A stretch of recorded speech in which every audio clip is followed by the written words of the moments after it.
Yeah, that's me at the beginning. Shorter hair, no glasses, and I feel like putting in the lenses, a tie or whatever, a nice shirt. I do have the stash. So that is me. Let's do a little potpourri today and go over just so much going on. It's most of it is just let's do it. Let's go through. I go through one of our favorite papers and look at their headlines. Senate Republicans use nuclear option to break filibuster on Gorsuch. Well, we've been talking about that.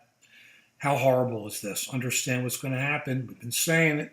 It's going to be extremists. Extremists are going to rule the Senate. You have three more older justices, upper 70. I believe two of them in their 80s. If one goes in the next year and a half, we still have a president in the White House who's Republican. I assume we will. And in the Republican Senate, you're going to have really right-wing judges. And then the filibuster's gone. There's no need for comedy anymore. comity, not comedy, which is really what the Senate's become. Let's go on to the next thing. We have Devin Nunez, who has resigned, who has recused himself from the House Intelligence Committee investigation. Well, why not? He only went to the White House. He only talked to the president's people. He only got their information and came out and made it look like it was something else.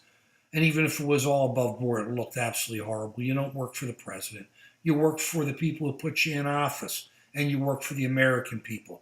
Congress, it's the people's house. You ever remember that name, Mr. Congressman Nunez? So right on, but it's still just a joke what's going on with the House Investigative Subcommittee. Just leave it with the Senate.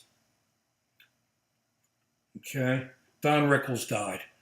Don Rickles, all you young people, he was hilarious, but the time's passing by. When you look at history, you always really have to look at what was happening at that time to determine if people did the right or wrong thing as they understood life. Well, you listen to some of Don Rickles' stuff now, especially when he got older and made ethnic jokes and women jokes. It just sounded mean and vicious. But when you listen to him in the old days, you understand it was just kind of being incorrect, just being intentionally incorrect.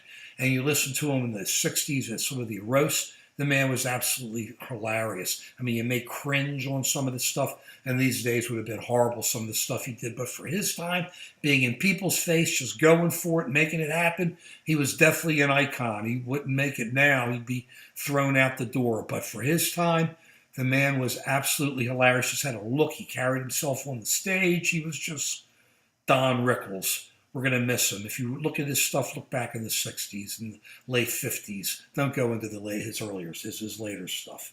Last thing, let's go through it. Our friend, President Duterte from the Philippines, has determined that he's going to move into the South China Sea and take over the Spratly Islands. We've been very worried about the Chinese moving in and owning the South China Sea. What are we going to do? Well, the Philippines, Duterte, the thug who's been just killing people, saying, hey, you deal drugs, that's the way it is. Doesn't even matter if you're 5 years old.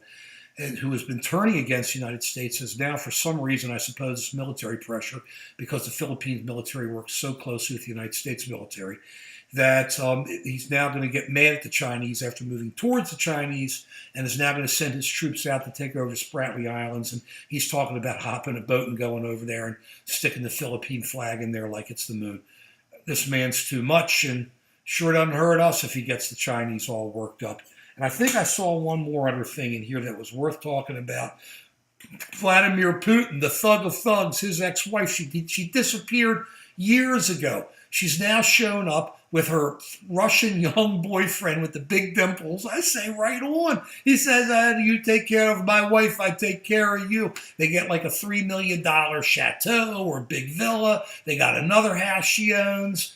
Man, that guy's got money. It's just billions. He steals it from everybody and he kills everybody else. But he sure knows how to take care of his family. Too much. Peace.